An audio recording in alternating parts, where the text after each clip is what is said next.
Oi pessoal, tudo bem? Estou chegando para avisar que esse aqui é um novo formato. Pela primeira vez eu estou trazendo um conteúdo exclusivo só para o canal do YouTube e é um conteúdo bem legal. É uma entrevista com o Nick Nurse, que é o técnico do Toronto Raptors e também da seleção canadense. O Nick Nurse esteve aqui no Brasil faz pouco tempo por conta da AmeriCup. Ele não treinou essa equipe do Canadá, mas sim esteve presente. A gente lembra também que a Roberta, a esposa dele, é brasileira. E o Nick Nurse, além disso, também ele participou de uma clínica com professores, técnicos de basquete, também atletas jovens, isso tudo lá em Recife. E aí depois ele conversou comigo. Vamos ver o papo. So, Nick, the first one is here in Brazil. We know that you have a connection to Brazil because of your family. But how special it was to you to be in Brazil in another context with Team Canada and another situation? How special it was for you? Yeah, this has been an amazing trip for me on a lot of fronts. I mean, I love international basketball, and this was another chance to see another great tournament. It's the first time I've seen the AmeriCup tournament, and it's an amazing tournament. It gives me a new perspective on all the countries that play in it. Obviously, it's great to see Canada doing good and Brazil and Argentina. You know, it's as expected. Those teams are good. And the rest of it, of course, my family here and beaches and the food and the people. It's been amazing to be here for sure. Yeah, and you did this camp today, and I imagine that you have a lot of experience with camps, youth camps, but you've gained a famous reputation in the NBA. You work with the G League team of Toronto, and also with Toronto, this part of development of players, young players. In Toronto, you had like some players that either were drafted by Toronto or traded, like people who not exactly were expected to be stars, but became, like Fred VanVleet and Pascal Siakam. And so to sum it up, here in Brazil, we have this expectation of some Brazilian guy turning into a star. And you work with some guys that became stars. And what do you think is the most important thing for these young guys to focus on to become eventually a big player, to become someone that people were not expected then to become? I think the biggest thing is this. The biggest thing is on-court minutes from a younger age. As young as possible, playing in games, right? The feel of the game, the spacing of the game, the competition of the game, the rules of the game, the way to find advantage, disadvantage, all those things can only be found on the court. Not necessarily, you know, in a national team competition, but maybe at a local gym or even a park outside. I mean, it's well known that a lot of players from the United States play in the playgrounds, right?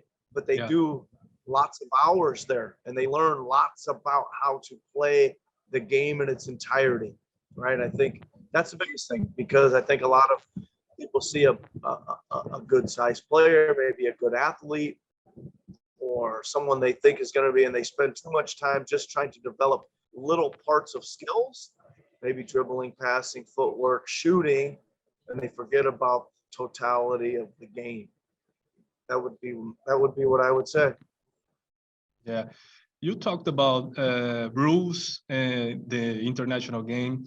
That's my next question, because you are known in the NBA as a great tactician, like a coach who likes to explore different strategies to win games.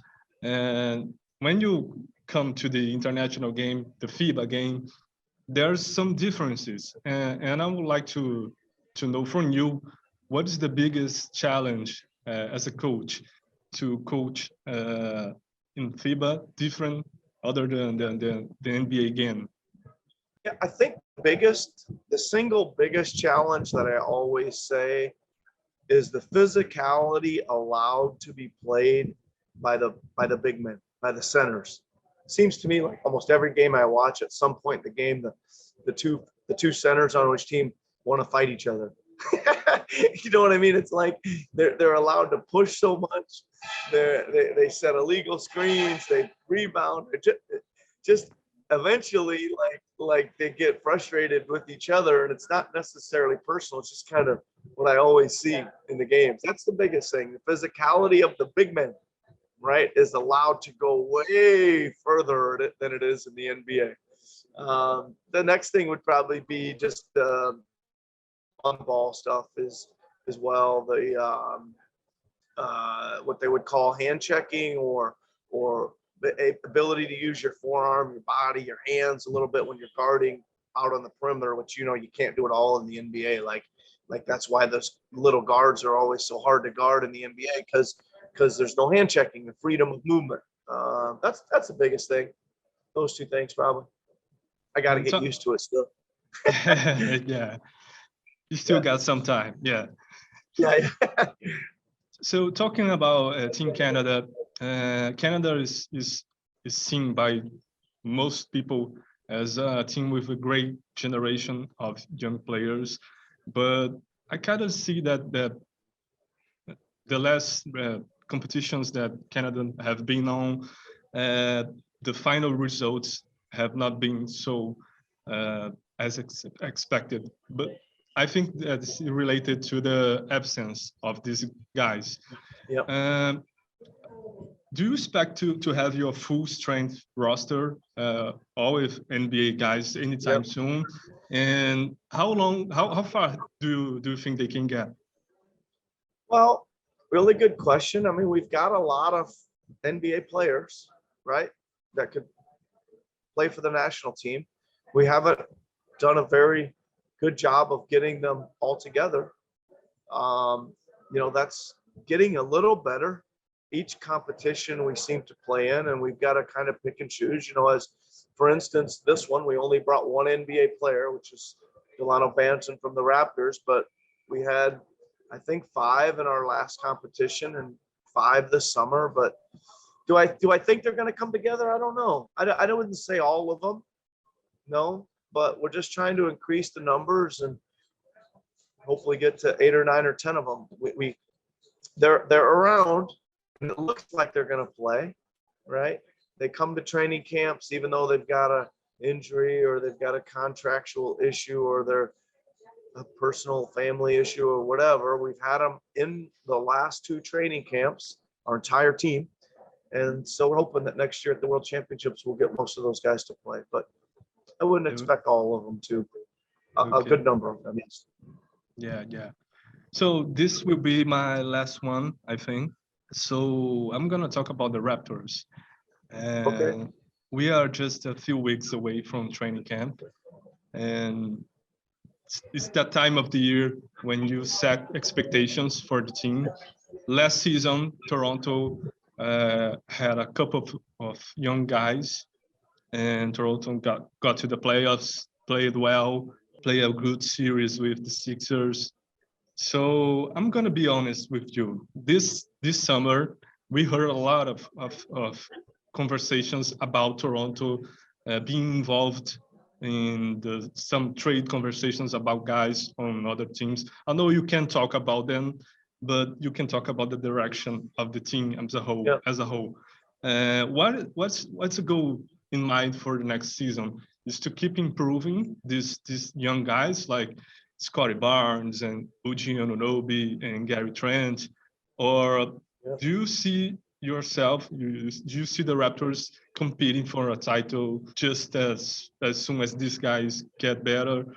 I don't know, but what's the direction of the team? Yeah, I think it's a really good question, and I think it's one that everybody sits there and looks at Toronto and says, well, how good are they, right? Because you got Boston, and you got Milwaukee, you got Miami, you got Philadelphia, you got Chicago, Cleveland, Atlanta, New York. There's all these teams with a lot of talent in the East, and you look at Toronto and everybody says, well, they're pretty good. Well, last year we went 3-0 against Milwaukee, 2-2 against Miami, 2-2 against Boston, 3-1 against Philadelphia in the regular season. Those are the 4 teams that finished above us. So that means we obviously can play with them. You know, I don't think we had quite enough depth to go further in the playoffs last year. We've improved that a little bit. We've got Thaddeus Young back. We've got added Otto Porter. I really like our draft pick, and we got a couple of other free agents hanging around the outskirts that should get us to 9, 10, 11 players. Maybe Delano Banton becomes a rotation player this year, something like that. So I think we will have more depth. I don't know. I would hate to make any predictions where I say I don't think we could advance in the playoffs with this current team. Trent's going to be better, you mentioned. Anunoby's going to be better. Barnes is going to be better. Preston Satura is going to be better. And we've got, you know, Pascal Siakam, Fred VanVleet. I think it's a good group of guys. I think they got a chance to make some noise this year. Okay, Nick, I think that's it because I only had 5 questions. Okay. And that was a great time talking with you. A great honor for me. And I hope you're the best. Thank you very much. Thank you, It's an Nick. honor talking to you. Thank you. Thank you. Okay, bye-bye.